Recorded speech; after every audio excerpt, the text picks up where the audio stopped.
Welcome back, everyone. So today is the last day for the symposium, and it's my pleasure to welcome Jean-Louis Dessalles, who will be talking about some current limits of machine learning and beyond, and in the light of algorithmic information. Good morning, everyone. So thank you so much for Boumediene for inviting me here. I feel honored to be here to talk about my favorite topic, which is algorithmic information in relation to AI. Who am I? So I am Jean-Louis Dessalles. I'm working at Télécom Paris, Institut Polytechnique de Paris. The slides are available from my webpage, so they are online. So who am I? I would say cognitive. I'm working in cognitive AI. I designed something that I call simplicity theory, which is in relation to algorithmic complexity, and which is a way of applying algorithmic information to cognition. Last year, we published a MOOC on AIT, a fantastic MOOC. You may have a look. Just click there or click on AI because the meaning is understanding AI through algorithmic information. So that's just an introductory course to AIT. So it might be very useful for your students. So please give advice to your students to follow this MOOC. If you want to have a look, you just click here. It's on edX, but here it's a local version on my server. So there are 5 chapters: introduction to description complexity, then AIT and data. I would say how you could the web search and the tip flow and things like that. Then there is a 3rd chapter on math and Gödel's theorem, as you might expect. And then there is a 4th chapter on machine learning. And the last one is about subjective information and simplicity. So people who follow this MOOC enjoy it. So please go to it and advertise the MOOC. It will bring new students to your courses. And today I am going to talk about AI, its limits, and how to overcome its limits, maybe using algorithmic information.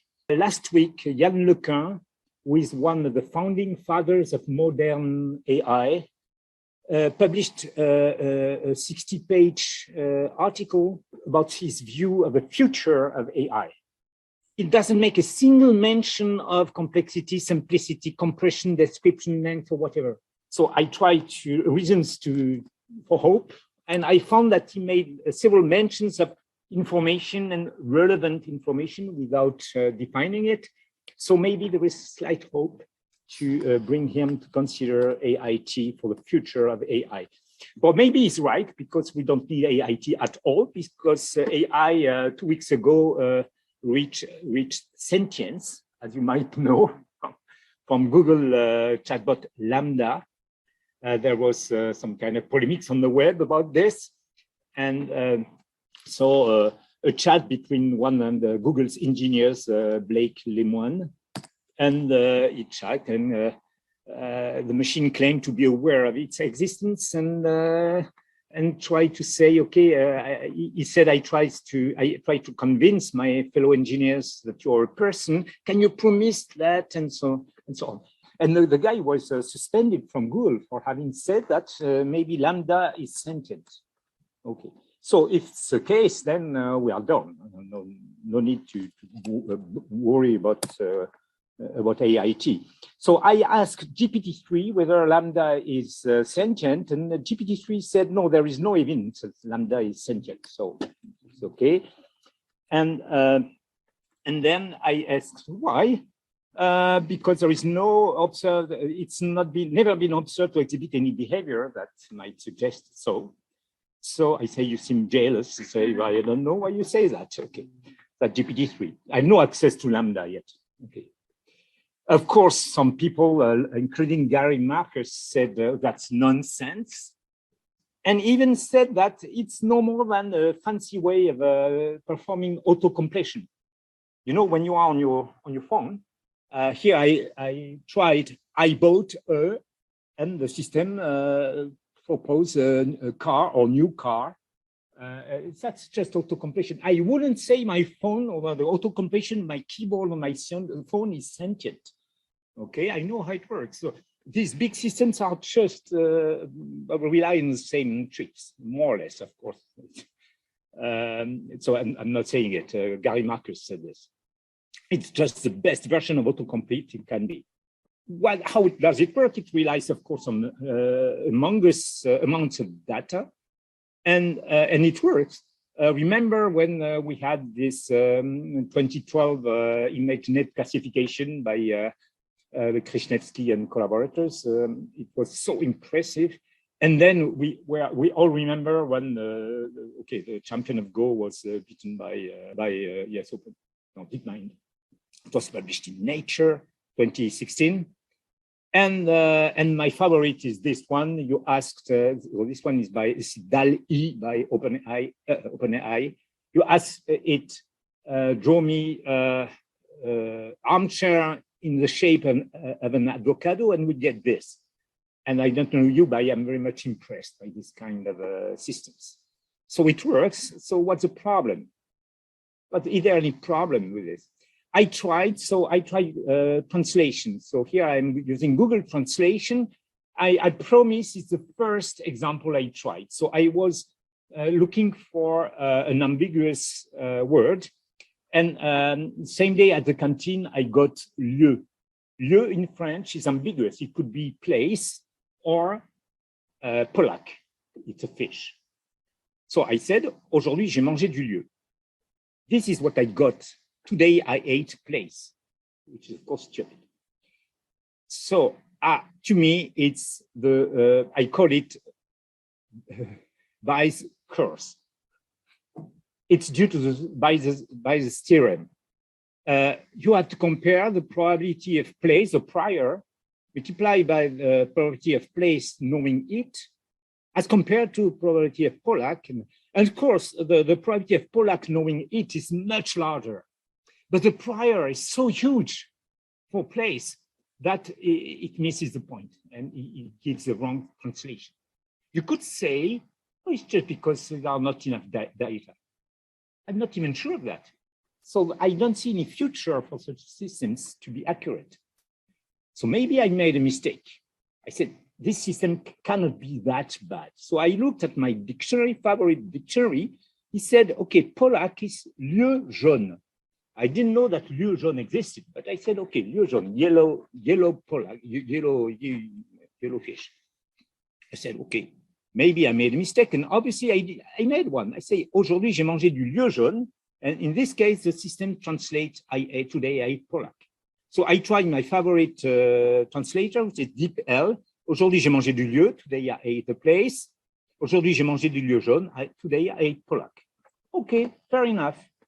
Then I tried to fool it by saying, if you go to the restaurant, si tu vas dans ce restaurant, so that's international French, you know, everyone knows this kind of sentence.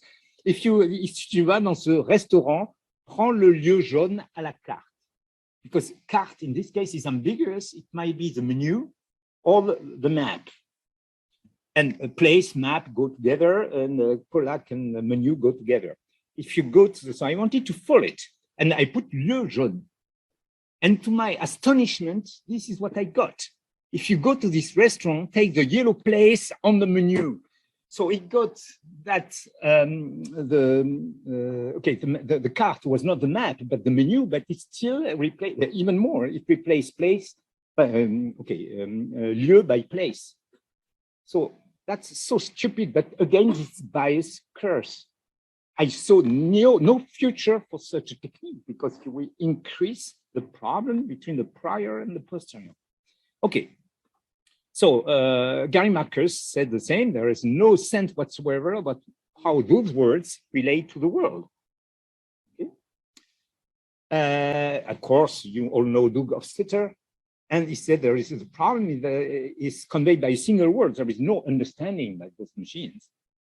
And same thing for Melanie Mitchell, who said that there are lots of expectancies about those systems, a lot of promises that have not been kept. Okay. So why is statistical AI so limited? What are the reasons? So I just try to to pinpoint a few of them. They are just continuous machine by design. By design are continuous, even before training. Continuous means close inputs means close outputs, especially if you look at the last layer just before the softmax or whatever.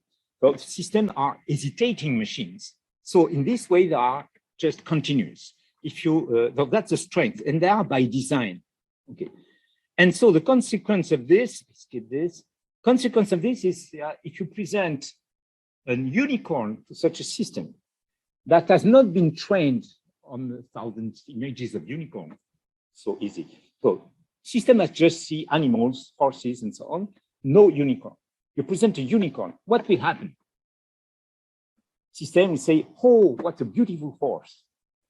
How do deep neural network say, "Oh, what a beautiful horse"? They say, "Horse, 99% confidence." You could make the same experiment with a child. I don't know if you saw a child recently. Try to find a child somewhere, and that is young enough to have never encountered any unicorn. And you show it to him, to her, and you ask her, "What do you see?" "Well, strange horse with something on the forehead, kind of horn." You cannot fool a child. Okay, how is it possible? So I asked GPT-3 what a unicorn is. It said, a unicorn is a mythological creature that is often described as a horse with a single horn on its forehead. Perfect. No way that it can translate these words, which are such a bag of words or sequence of words, into anything that can be used to recognize a unicorn. Not yet. What does a child do that the neural networks don't? The answer could be named contrast. So a child, of course, recognizes a unicorn and then subtracts the attractor, which is a horse, and gets a difference, which is the horn. And even more so, if the little sister or little brother asks her, "Oh, what did you see?" "I saw a strange horse with a unicorn." So it's able to do the converse, to say a horse plus a unicorn, plus a horn is a unicorn. That's magic. Not at all, but that's magic for current AI. Current AI is unable to do so. If you think about it, it's a way to compression. Okay, you say, okay, I saw something, I can compress it. That's a chain rule. It's the complexity of the object I say is complexity of a horse, which is low because I know what horses are, and plus something else, which is not so complex, that I analyze as a horn. So that's just a chain rule for complexity. Deep neural networks cannot do this. I have another example here, which is, to me, very important, that neural networks have a specific kind of bias, which is, of course, continuity. And here's something else, which is that they are more or less isotropic. I call it indifference because they are also relative.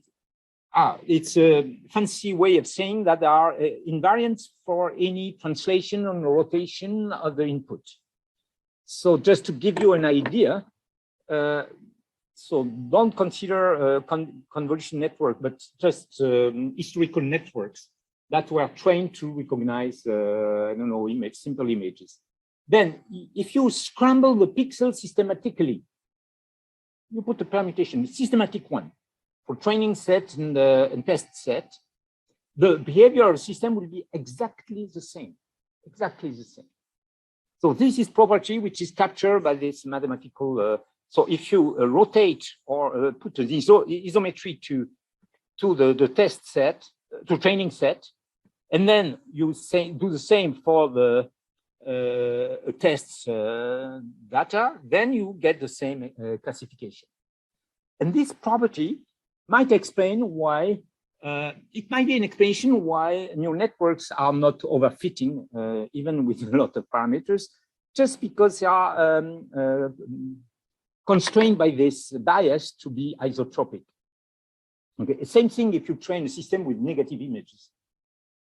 Just take the negative or return the images and so on.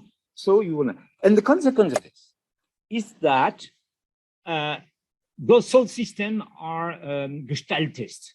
they learn good shape easily, okay, which is shape that are globally invariant for a lot of isometries. And so there is a beautiful theorem. I said I didn't mention theorem.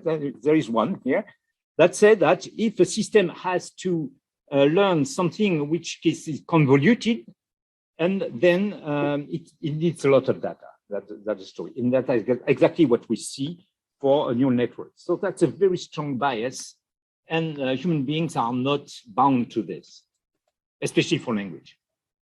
Okay, so our continuous machine are the isotropic bias. What else? Are just interpolation machines. My favorite example is this. Consider that you want to train a system to predict the position of planets around the sun.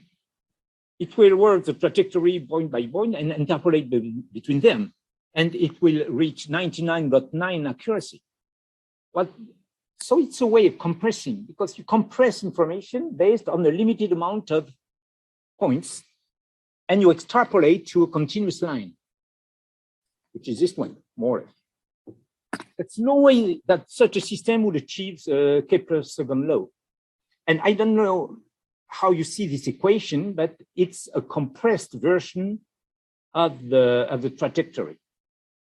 It's a much more compressed version than just a set of dots or set of parameters with weights in a neural net. So those systems, machine learning systems, do achieve compression, but only statistical compression, which is limited compression. We can do much better on many occasions. So I have, so just to point you to the MOOC, in the MOOC you have this kind of dialogues. I wonder how neural networks fit with this idea that learning is compression. They do more than rote learning, they must achieve compression. Yes, but if you consider GPT-3, you have 175 billion parameters. You call it compression. It all depends what is compressed. So if you want to tell cat from dogs, and that's 1 bit per image, so you must fit 60 million parameters to design on 1,000 image. I don't see the point. Yes, but there were 1,000 categories, not just 2. So again, computation makes 10 bits per image. So you have 1,000 to character. It makes 10 to 4 bits to learn with 60 million parameters. That's okay. So even so, if you learn among 12 million and so on, so there is no compression apparent. But the red guy says, okay, that's not the point. You want to decide on unseen images. So there is compression because you learn a potentially unbound set of images. That's the point. Okay, so you compress an infinity down to only 60 million parameters. So that's how such systems are compressing machines. So it's impressive, but maybe you can do better using AIT. And this is my favorite sentence by Gregory Chaitin. He said, "Comprehension is compression." It's the most profound sentence I know. Comprehension is compression. So understanding is compression. When many things are compression, learning is compression, and so on. And so it works. So you can apply it to MDL, clustering, analogy making, induction, and many other things. So maybe I can go very rapidly to this. What I call MDL, so maybe it's false memory, but I remember when we called MDL something which was just a chain rule, something like that. So you wonder whether you had the best model to describe a set of points. So it's a lossy compression in this case. You are looking for the model that gives you the best compromise in the sum between the length of the model and the same length of data described within the model. So this is what I call ideal MDL. I don't know how people call it. It works not only for data sets, but also for models like astronomy. In astronomy, people were hesitating between Ptolemy system with just circles and Kepler system with ellipses. The model is more complex. but it fits the data better. So you have a trade-off. Okay. And the AIT version of it is to just say, so it's a two-step computation. You say it's a two-step computation. That's my the ideal MDL is just to say there are two-step computation, one with a model, which in which you are only allowed to say general things, and you feed the data with your model. Yes, clustering by compression is an instance of this. You want to find the centers, and you want to achieve the best compression. By the way, just saying that clustering is guided by compression is a way of achieving the right number of the cluster centers and so on, and to place the clusters. Okay. So clustering is compression. I want to give you an example which is not statistical, which has nothing to do with data, which has to do with grammar. When I and E are next to each other in a word, then I comes first rule, like believe, fierce, die, friend. It works for those words. And there are exceptions like receive, stealing, received. So you say, okay, I first, except after C. More complex model, but still exceptions. Neighbor, way. Oh, you say, yeah, but in this case, it sounds like A. So you have the third version, I first, except after C, or when A sounds like A. And there are still exceptions like science and caffeine. So you see the trade-off. You can make your model more complex, and you diminish the number of exceptions. So the trade-off says to you where to stop. Excellent. So when you apply this, this is just a specific version of the chain rule. In my vision of AI, the chain rule is fundamental. You just say that to compute X, you can compute Y first, and then X knowing Y, and it's suboptimal, so it's just lower than, but it's a way of performing computation step by step. And that's most, and so this version of ideal MDL is just an instance of the chain rule. So you have a model. You could say that K of M is just a measure simplicity, and exceptions are just you want to fit the data. And you could say that M is the lossy version of the data, lossy compressed version of the data. Or you could say that in some cases that your model is a causal explanation, especially in physics. And you have parsimony in science. Okay. So back to compression is compression. So I mentioned MDL clustering. I'm turning to analogy making. I'm not sure most of you know about this, but there is a straightforward application of AIT to analogy making, and analogy making belongs to machine learning. So you know about analogies. It's so important for human beings, and human beings are so good at making analogies. And it's also very important for XAI, for explainable AI. It's very important for transfer learning. It's important for many things, case-based reasoning and so on. So, for instance, the sun is to Earth as the nucleus is to the electron. So a proportional analogy just means that A is to B as C is to D. So it was found 25 years ago that the best analogy is a solution of a complexity equation. So it was found that the best X for A is to B as C is to X, which is an analogical equation, is the one that minimizes the overall complexity, Kolmogorov complexity. This is very impressive, and it works. I'll show you examples. Consider Hofstadter's, him again, Hofstadter's analogies. ABC is to ABD as PPQQRR is to X.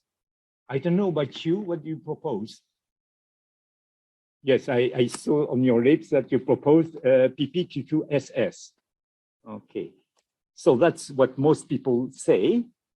So welcome to the human species. What about artificial intelligence? I'm not sure. Artificial intelligence might say, okay, what about PPQQRD? Or many other stupid answers. There is no rule in the game. We just consider it stupid. And if you are evaluated on an IQ test, people will say to your parents, your child is different. It's strange because from an algorithmic point of view, just switch the last letter to D seems simpler. Well, that's just an illusion. If you dig into it, you will compare that the first algorithm is just increment the last item. This leads you to make PPQQSS. Why? Because you already had to group letters by 2 in order to compress PPQQRR. So this work is already done. And then you just increment the last item.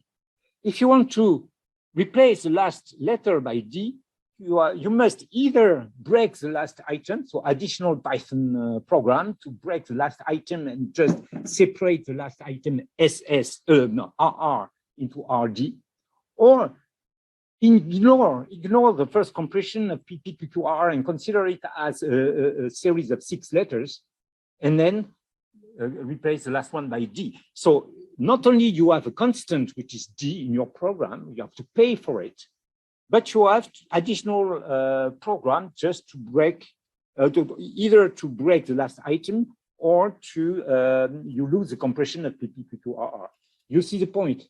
And the point is to design a very simple language that for which the simpler solution will be PPQSS and not PPQRD. This makes explain why your solution is better.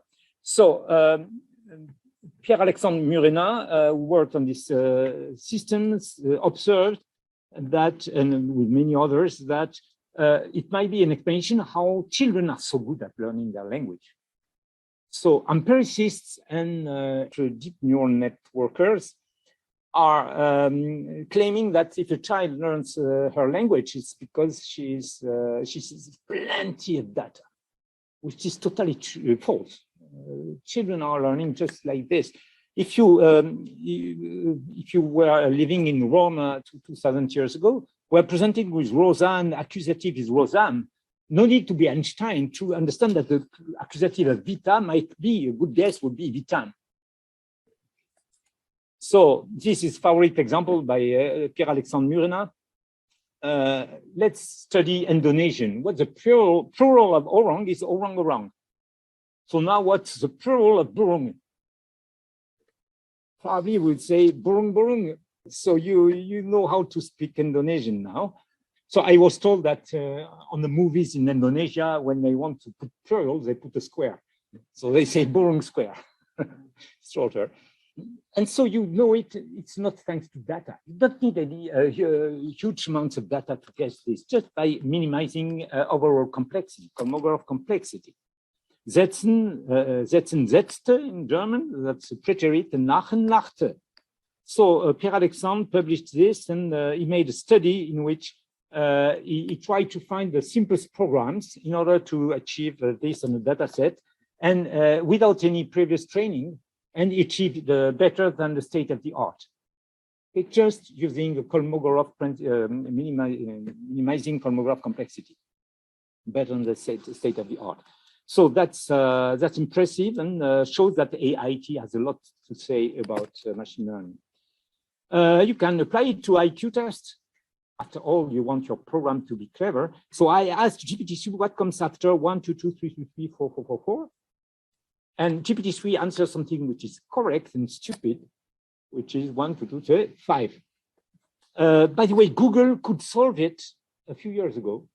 Google cannot solve it anymore. So Google is not monotonous. You get more data, your performance decreases. Why? Because there are plenty of companies or search or websites that are called 1, 2, 2, 3, 3, 4, 4, 4, 4, dot. And Google is unable to find the correct solution. What is the correct solution in this case? Most people answer 5 5s at all. And AIT is able to do this thanks to Ray Solomonov, who said that just the most probable continuation is the simplest one. The simplest one is given by n repeated n times. And I know no AI system which is able to solve this riddle except if it has access to the web. Okay.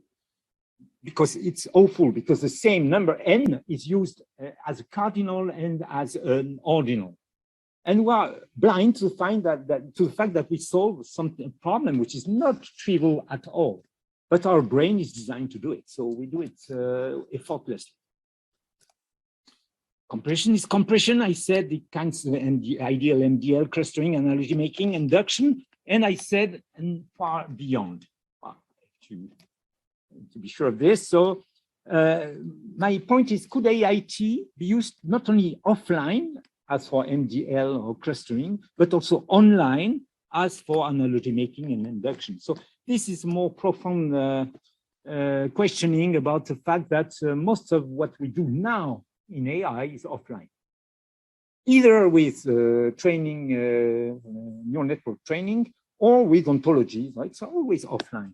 What about online mechanisms that you can run at runtime, like using syntax, aspect, determination, contrast, abduction, and so on? So I want to mention just one minimum complexity, as in induction or analogy making, but something very important to me, which is complexity drop.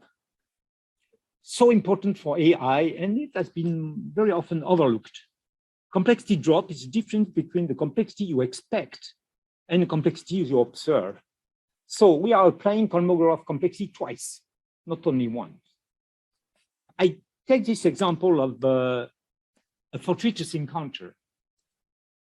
What makes a fortuitous encounter so interesting, unexpected, relevant, tellable, stories worthy, thrilling?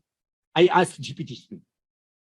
What would be an unexpected encounter? System says, if you found a $20 bill on the ground, that's welcome in the United States. I mean, with a person, someone who is famous, excellent. And what about meeting someone far away?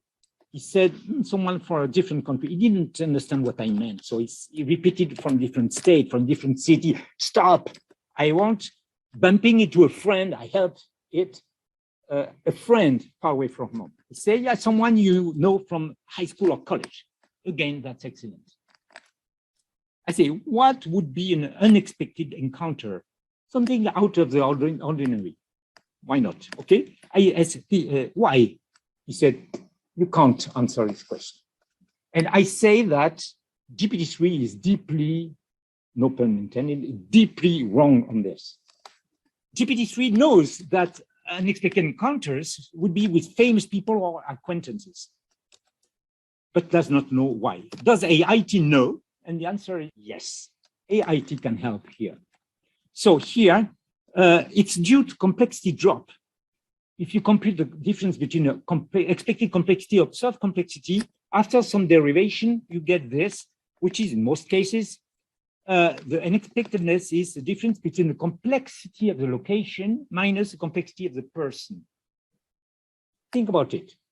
You go far away in Guatemala and you bump into either someone who is famous or a friend from college. So it comes from the contrast between the complexity of the location and the simplicity of the person. Simplicity, I mean, the number of bits you need to describe that person. And the complexity of the location is the number of bits you need to describe that location. From you, it's egocentric, of course.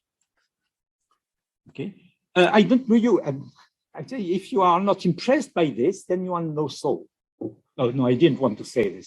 It's just a quotation by a guy, a mathologer, if you know. He has a T-shirt, and there is a big integral equation, and just the result is just pi or something like that.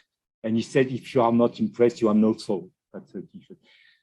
Again, the complexity drops, you know, between the complexity of the equation and the simplicity of the result. So I hope you have a soul and that you are impressed by this, that Kolmogorov complexity, Kolmogorov is in our head, okay? You can't help this. We are designed to be compressing machines. This here is an example.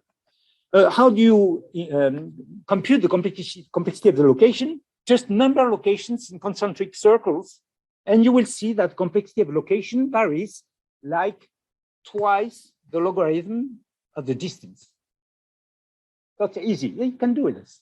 So it's just, you can derive just by saying it's cosmograph complexity, you can derive the fact that the influence and distance is two times the logarithm. What about the person? What about person? If it's a friend, you can estimate the complexity of that friend to you by just getting into your address book or into your phone. Compute the number of times you call her or number of email exchanges. Email is very old-fashioned. And then you take the rank and the log of the rank. It gives you a proxy to the complexity of that person. Or it can be the last person I phoned yesterday. So you just take the minimum of this. What about famous people? So if you go to Guatemala and bump into Sophie Marceau, I hope you know for Sophie Marceau. If you want to tell it to another person, you have to take into account the list of famous people, and you take the log and the rank in that list. It gives you a proxy of the simplicity of the person. Okay? You can use the web to do that. So all this is computable. At least you can approximate it. Of course, my former students know that I am very much interested in all this. And so when on the 2nd of December, 2 years ago, South Africa's lottery probe has, the result was 5, 6, 7, 8, 9, and 10. And so I received several independent emails. How do you account for this using probability? You can't. Probability is the same for any draw. So forget about probability. But complexity, yes, complexity as the answer. You expect 6 times complexity, more or less 6 times the complexity of 50. And what you get is only one number and then the indication that there is a sequence. And you get it. So you have huge compression and you can compute it. Same thing when in 2009, you have the same result on the lottery twice in a row. You say, okay, I expect something complex. What I get is a copy of the preceding draw. So much simpler. You have compression, huge compression, international news. That's it. And you can make computations. Probability is useless here. And in the Israel lottery, we get the same results 3 weeks apart. And you are able to say it's less interesting because complexity, you have to go further into the list. Probability say, oh, okay, some probabilists say, I can do it. Okay, what about one year, day for day? It would be very impressive. 1 year, day for day, exactly the same result on the lottery. AIT can explain why, because it's very simple. Just change 1 digit in the date. So the conditional complexity is small, but for probability, it's no sense. Coincidence are a fantastic example of a complexity drop. So I took the famous example between Lincoln and Kennedy. Do you know that story? Yes, you are both elected 1 century apart. And they were both shot in the head in the presence of their wives on a Friday. Both successors were named Johnson and so on. And Kennedy was shot in a car named Lincoln. And on the web, you have a very long list. And some people were so impressed that they imagined that Kennedy was the reincarnation of Lincoln. I have a website that came. So I don't see how to diminish the causal complexity for this. But anyway.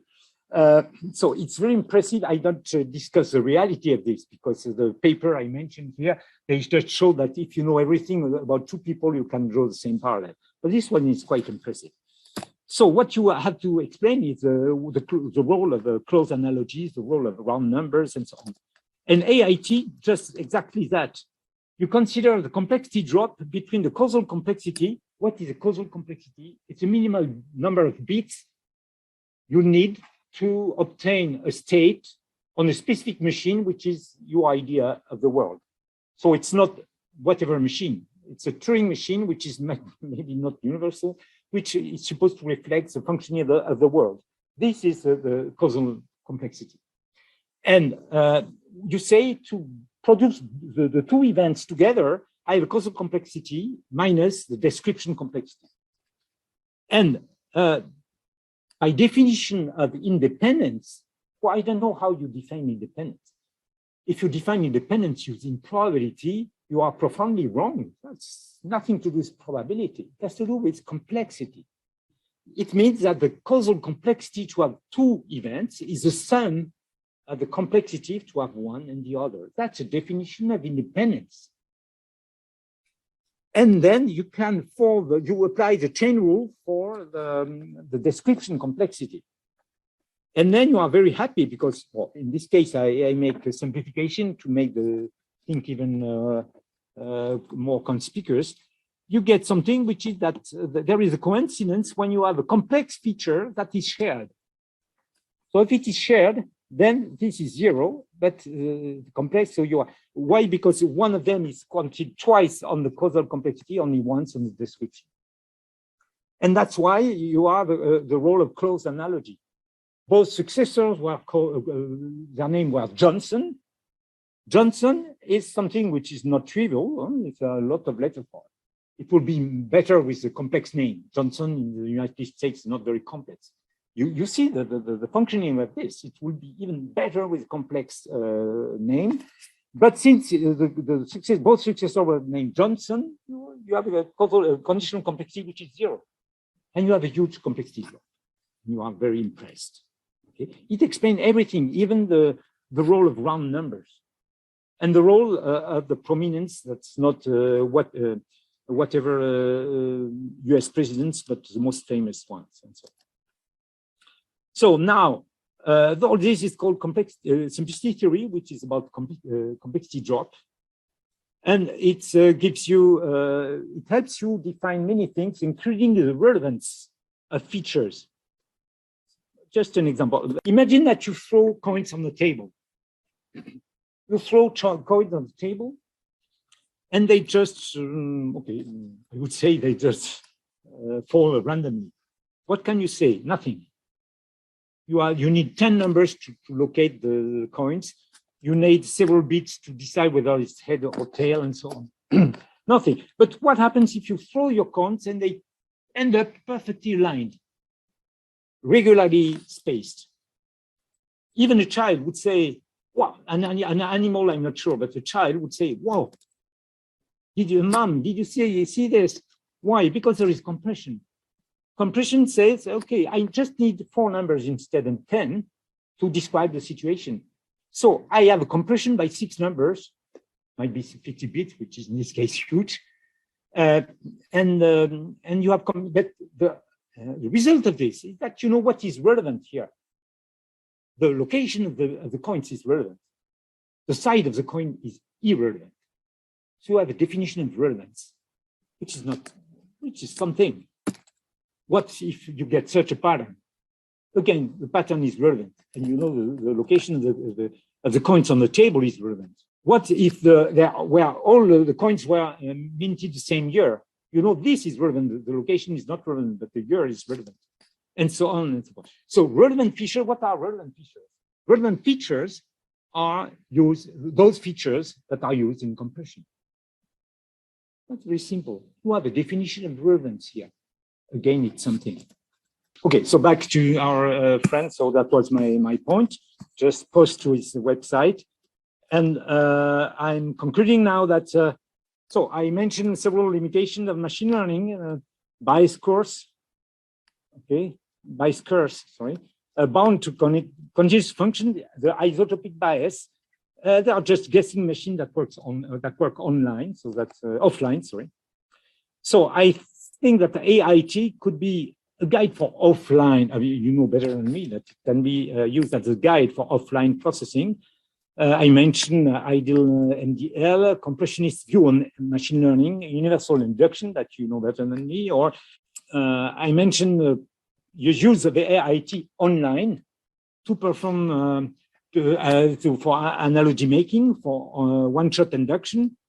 And I mentioned complexity drop for defining subjective probability, relevance, interestingness, anomaly detection. I didn't have time to talk about this, but anomaly detection is all about things that are abnormal for a simple reason. So, and much more. Go to the website.